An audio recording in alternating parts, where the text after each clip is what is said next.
Hello, watching Al24 Midnight News. With me, I'm Abdulrahim Kashur, and to the headlines.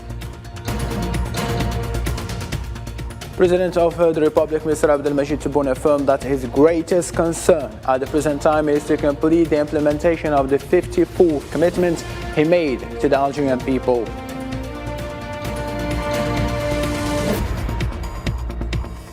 Under the slogan, "All with Palestine and against normalization with the occupier," the Moroccan Front for Support of Palestine called for protests to be staged in several Moroccan cities.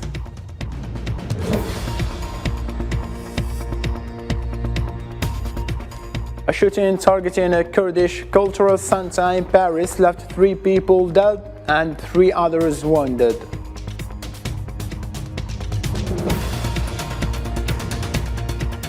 As Ukraine's president returned from Washington with promise of Patriot missiles, the Democratic-controlled U.S. House of Representatives gave final approval on Friday to a $45 billion aid package for Ukraine.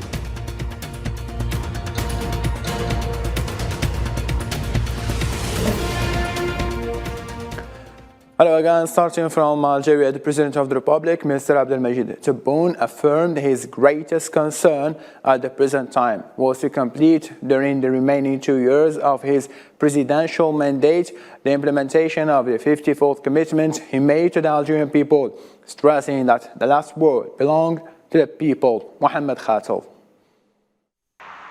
The President of the Republic, Mr. Abdelmajid Tebboune, affirmed that his greatest concern at the present time was to complete, during the remaining 2 years of his presidential mandate, the implementation of the 54 commitments he made to the Algerian people, stressing that the last word belonged to Algerians. During his periodic interview with national media representatives, President Tebboune stressed that 2023 will be the year of consolidating the achievements made on the ground to establish a real new Algeria. In addition to the many achievements made at the national level, such as the increase of wages, the improvement of the citizens' purchasing power, and the state determination to continue the fight against corruption and the recovery of looted and embezzled funds, Algeria has restored its position on the international arena by reactivating its diplomacy, which is based on the principles of peace and the non-enslavement of peoples. President Tebboune also evoked the excellent relations Algeria has with her traditional partners and announced the visit to Algeria by the Saudi Crown Prince Mohammed bin Salman. فيه هو كان باش يزور حتى قبل اجتماع القمة العربية. أنا ننتظروا فيه بلاد ومرحبا به، وقت ما بغى يجي مرحبا به. علاقتنا مع المملكة العربية السعودية علاقات طيبة جدا جدا جدا جدا. With regard to the Libyan file, the President of the Republic insisted on Algeria's conviction that the elections are the only solution to bail the country out of its crisis. مصيرنا مشترك مع الأشقاء في ليبيا. خلاصة أن بدون روح وطنية عالية جدا ما النزاعات مثل النزاع اللي موجود حاليا في الشقيقة ليبيا يصعب الحل تاعها. To conclude, President Abdelmajid Tebboune called on all Arab countries to endeavor in 2023 to make of the Palestinian cause a central cause. سنة 23 أنا نتمناها باش كل الدول العربية كل الدول المحبة للحرية والسلم تشارك معنا في إطار الجمعية العامة للأمم المتحدة حتى أن تصبح فلسطين دولة كاملة الحقوق داخل الأمم المتحدة. The periodic meeting granted by the President of the Republic to national media is an opportunity to take stock of the many achievements made during his 3 years in office, in all sincerity and transparency. To the Middle East, the occupation forces in Palestine have killed a young Palestinian man in the town of Kafr Qasim. Local media reports stated that the young man, aged 23, was shot dead while his brother was detained after the occupation forces launched a large-scale raid campaign in the Arab town of Qasim.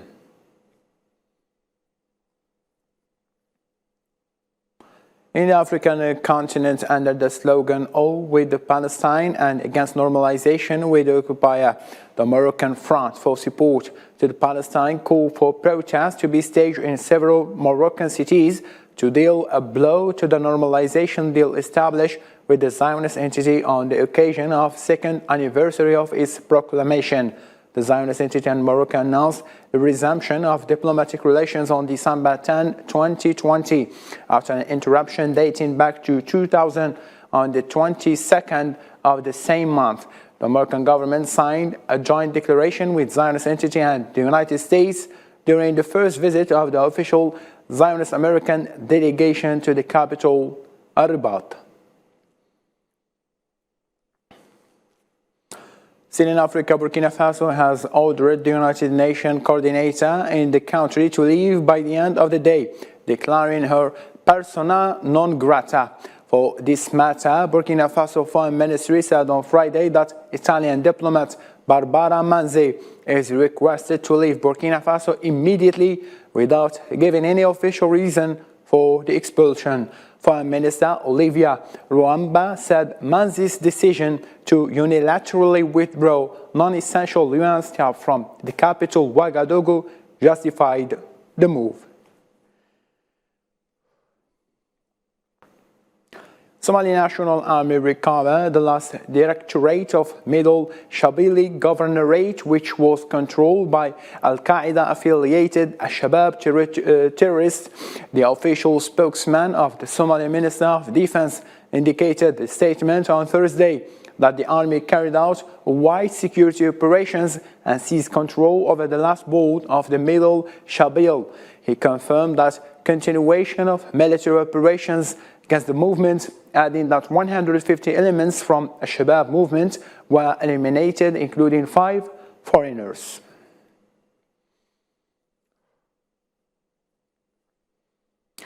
A government spokesperson in Rwanda denied Kigali supported the M23 movement and declined to comment on a specific allegation until findings were formally published. The Democratic Republic of Congo has repeatedly accused Rwanda of backing the M23, the group that has captured south of territory in the Republic of Congo, Restive East, since it's emerged late the last of this year. The Democratic Republic of Congo M23 rebels on Friday began withdrawing from some territories they had seized in recent attacks as part of what one of the group's leaders termed a goodwill gesture and a ceasefire brokered by East African regional leaders. The rebels handed over positions they had occupied around Kimbamba, some 20 kilometers north of the Congolese city of Goma, to commanding officers of the East African Community Regional Force. The government of Congo was not immediately available for any comment.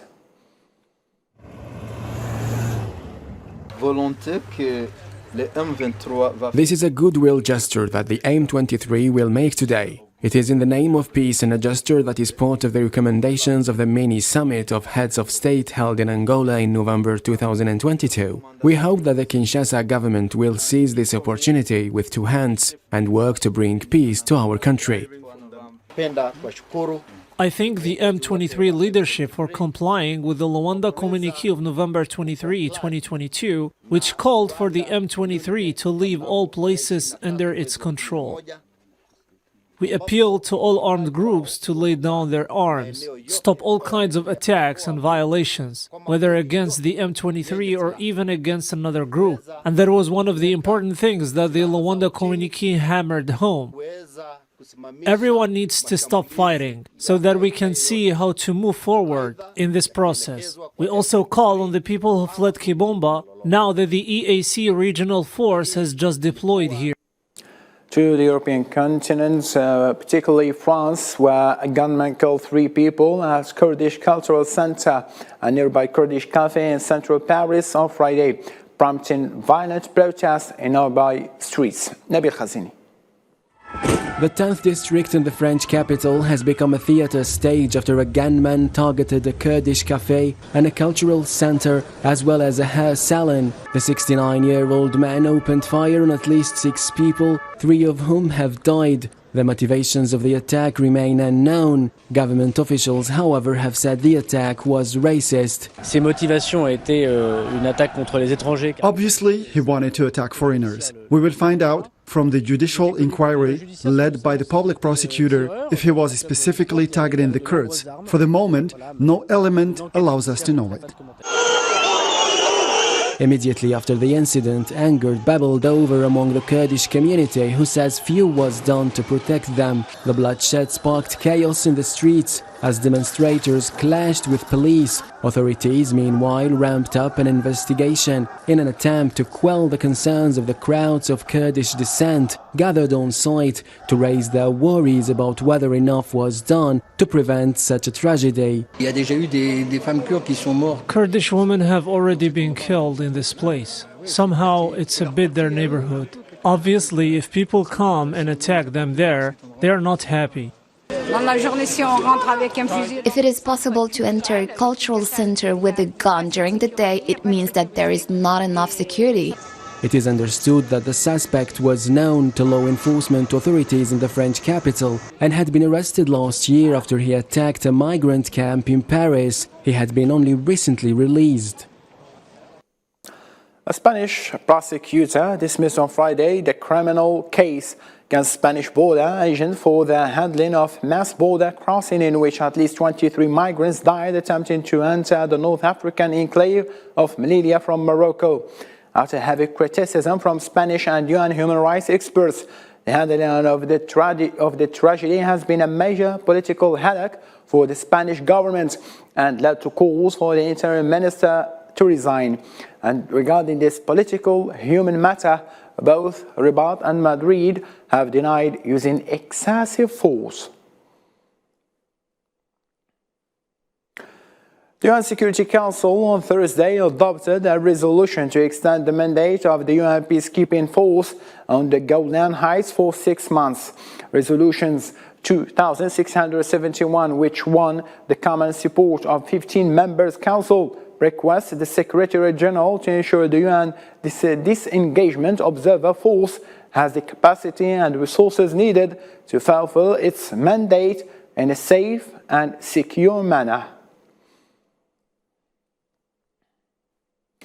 In Asia, also, Iraq Prime Minister Mohammed Soudani said that Baghdad is prepared to supply Italy with oil and gas, saying that Iraq wanted to develop closer ties with Rome during a visit by Italian counterpart Giorgia Meloni in her first bilateral trip outside Europe. In this visit, Prime Minister Meloni reiterated Italy's support for Iraq's stability and security and showed interest in the presence of Italian companies in the country. During this visit also, she met with the Italian troops posted in Iraq. The World Bank's Executive Board has approved $500 million in development financing for Egypt to expand its social safety net and protection program in face of global economic pressures filtering through the country's economy. The International Cooperation Minister said on Friday that the funds will support the government's Takaful and Karama conditional and unconditional cash transfer program, first launched in 2015, which targets low-income Egyptians eligible for government support. The network has already received $900 million in funds since the launch in 2015 and helps around 12.8 million people in the Arab world's most populous country. And from Egypt to Tunisia, the Tunisian state news agency reported that Germany has granted Tunisia 105 million euros in aid. The deal was signed within the framework of 2 cooperation agreements signed on Friday at the Tunisian Foreign Ministry. The agreement aims to finance projects in renewable energy, water, and rural development.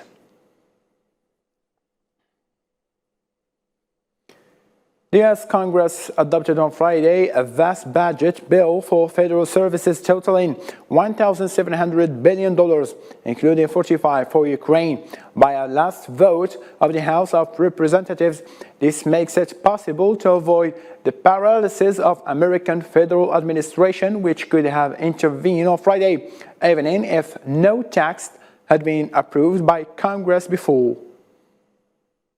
This is a monstrosity that is one of the most shameful acts I've ever seen in this body. The appropriations process has failed the American public, and there's no greater example of the nail in the coffin of the greatest failure of a one-party rule of the House, the Senate, and the presidency of this bill here. Head of American diplomacy Antony Blinken said on Thursday that the Kremlin has shown no significant will to end the war in Ukraine, shortly after a statement by Vladimir Putin assured that he wanted the conflict to end as soon as possible. Secretary of State statements came at a press conference day after Ukrainian President Volodymyr Zelensky's visit to Washington. But fundamentally, right now, Russia has shown no interest in meaningful diplomacy, in meaningfully engaging to bring this war to an end. What we want, and what many other countries around the world want, is a peace ultimately that, as we've said, is just and durable. And by just, one that doesn't simply ratify another country seizing by force the territory of another. Durable in the sense that we want to make sure that it holds, and that we're not simply putting Ukraine in a position where Russia is going to repeat what it did a month, 6 months, a year later. The congressional panel probing the January 6, 2021 attack on U.S. Capitol released its final report late on Thursday, outlining its case that former U.S. President Donald Trump should face criminal charges of inciting the deadly unrest. The report, which runs to more than 800 pages, is based on nearly 1,200 interviews over 18 months and hundreds of thousands of documents, as well as the ruling of more than 60 federal and state courts.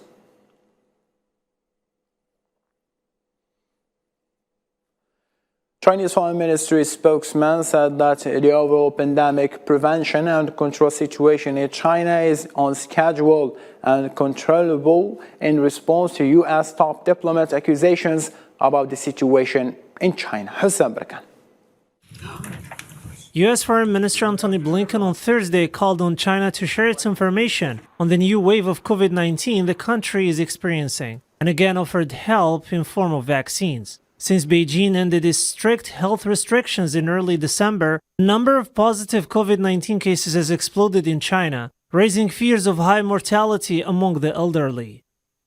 At the same time, it's also very important for all countries, including China, to focus on people getting vaccinated, making testing and treatment available, and, importantly, sharing information with the world about what they're experiencing. Chinese Foreign Ministry spokesperson Mao Ning affirmed that the pandemic in China is globally predictable and controllable, in response to Secretary of State Antony Blinken's call for China to share information on the pandemic. China's epidemic situation is globally predictable and controllable. We believe that the Chinese people will respond in unity and that a new phase of stable economic and social development will begin. China has always responsibly shared relevant information with the World Health Organization and the international community, and is ready to continue to work together with the international community to better meet the challenges of the epidemic. As the pandemic enters a new phase, China has been actively optimizing prevention and control measures to ensure policies that are more scientific, accurate, and effective. A great pleasure. The U.S. Secretary of State is planning a visit to Beijing in early 2023 to try to ease tensions with the United States' main diplomatic and economic adversary. And now for more international news, let's follow this roundup. Heavy snowfall and low visibility from a strong winter storm blanketing Pacific Canada forced the country's second busiest airport in Vancouver to halt all flights. Travel warnings have been issued from coast to coast. Every province and territory is experiencing extreme weather, prompting warnings during the busiest travel weekend of the year. The Japanese government on Friday approved a record $863 billion budget for the next fiscal year from April, pushed up by increased military spending and higher social security costs for the country's fast-aging population. Prime Minister Fumio Kishida's cabinet endorsed the budget at a meeting on Friday, with defense accounting for the bulk of the increase. At least 2 people died and some 400 homes have been damaged or destroyed in a fire that broke out in the Chilean seaside resort of Vina del Mar, prompting the government to declare a state of emergency. The flames, fanned by a strong gust of wind, spread from the upper areas of the town down ravines and hills in the span of just few hours to the lowest and most inhabited sections of the city. Hundreds of migrants are gathered in cold temperatures along the Mexican-US border near El Paso, Texas, awaiting a US Supreme Court decision on whether to lift pandemic-era restrictions that prevent many from seeking asylum. The Biden administration has asked the court to lift the restrictions, but not before Christmas. It is not clear when a final decision will come. In the meantime, thousands have gathered in the cold on the Mexican side. A giant panda surprised everyone at a Dutch zoo by turning out to be a female and not a male. The discovery surprises sparked overall astonishment among the team of Rohan Zoo in the center of the country. Following a routine medical examination on an animal, the first giant panda to be born in Netherlands.